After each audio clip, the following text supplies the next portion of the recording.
How can scoliosis surgery help your child? Scoliosis affects all ages, from babies to elderly and every age in between. We know scoliosis is most commonly diagnosed in children and typically in adolescents.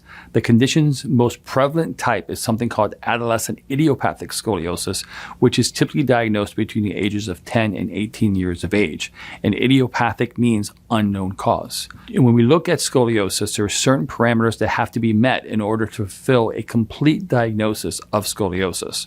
Childhood scoliosis is typically diagnosed through a combination of a physical exam that includes taking a patient's family and medical history, observing the patient's posture and gait. Typically, that leads to something called an Adams forward bending test, which is a screening for scoliosis. And this looks for indicators of the condition.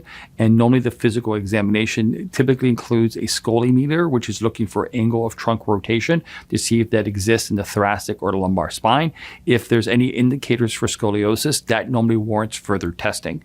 And typically to officially diagnose the scoliosis, normally a scoliosis x-ray is needed to confirm that. And that is typically when we see the spine doesn't just bend to the side, but there's also a rotation, meaning that scoliosis is a three-dimensional condition. And to confirm a scoliosis, the patient's Cobb angle, which is a measurement that's done on a scoliosis x-ray, needs to be a minimum of 10 degrees with rotation to be considered a true scoliosis. Now, unfortunately, scoliosis is a progressive condition. It's in its very nature to worsen over time.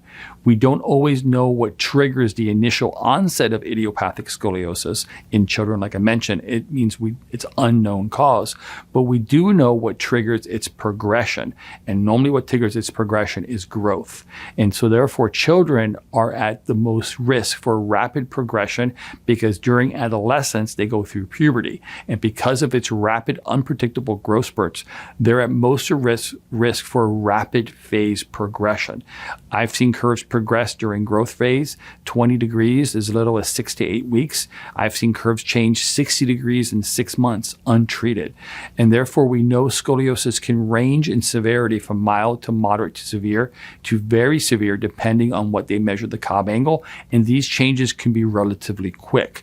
Most patients, they come into our office and they say that there wasn't anything there. And then they went through a growth spurt. And like from 3-6 months later, they're seeing this relatively significant curve and deformity within the patient's posture.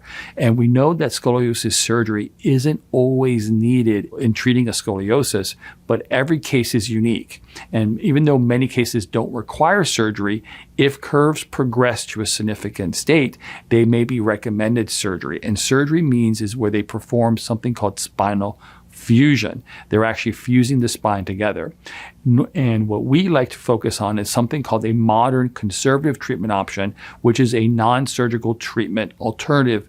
And we're trying to prevent surgery by reducing the curves without spinal fusion. Spinal fusion is a costly, lengthy, invasive procedure that can alter the spine's long-term health, strength, and function.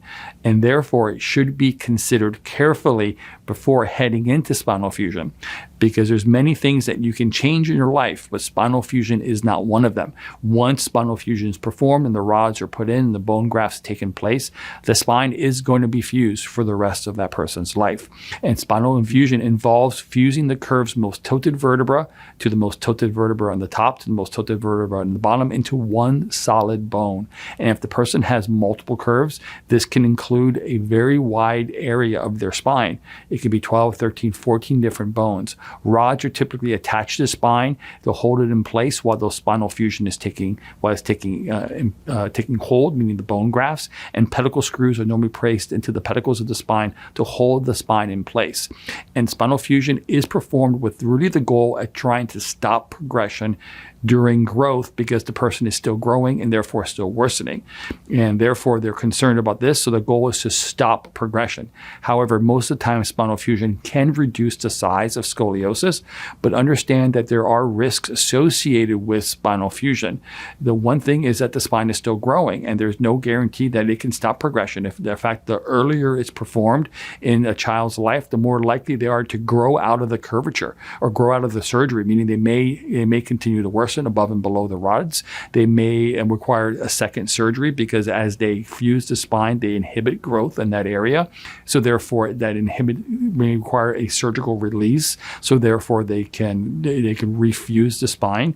Once you fuse the spine, like we said, we know it's fused for life. There is no recourse. And if there's any problems, typically it's going to be more surgery. And normally it's extending the length of the surgery, not shortening it. Risks normally associated with the procedure itself include excessive blood loss, infection, nerve damage. There could be just simply adverse reaction to the hardware where the hardware must be removed. And there's a huge gap in the research and understanding what happens to these patients 30, 40, 50 years down the road. And this needs to be considered because these surgeries are done in very young patients, 12, 13, 14, 15 years of age. So you're looking at a lifetime with rods, screws, and hardware and spinal fusion. And we don't really know what happens to these patients in this length of time and how well they're functioning compared to their counterparts who never had surgery and deal with the spine conservatively. So therefore, we know scoliosis surgery is contrary to its movement-based design that the spine is doing. The spine is designed to be strong, but also be flexible. And range of motion of the spine promotes health of the spine and the nerves and tissues around the spine. It's more than just the spine is holding the body up. It's the flexibility of the spine actually promotes other types of health and things and functions that we're concerned with. So when you immobilize the spine in this area, you're sacrificing its function. And the function can lead to increased pain, increased rigidity of the spine in that area, can lead to restrictions in activities. And we also know that a fused spine with rods and screws is more vulnerable to injury. So therefore, how can a patient with scoliosis or childhood scoliosis be treated without surgery? Well, like I mentioned, there is a modern conservative treatment option that is non-surgical. And we look at it as a non-surgical treatment alternative. And this conservative treatment is proactive. So it started as close to the time of diagnosis as possible. And the goal is to treat the curve while the curve is small to make sure it never becomes severe. Unfortunately, most patients follow traditional treatment options and curves unfortunately worsen. And as they worsen, they become more in the severe range. And unfortunately, my average patient I treat is a surgical level curve that we're trying to reduce below surgical. And we're very successful at doing that. However, I would much rather treat curves at a smaller level because the outcomes are even better than the ones that are more severe. Conservative treatment combines multiple scoliosis treatment options into a very specific manner to impact the scoliosis on every level. We're normally using a combination of chiropractic care, therapy, bracing, rehabilitation, office therapy to get a very specific response.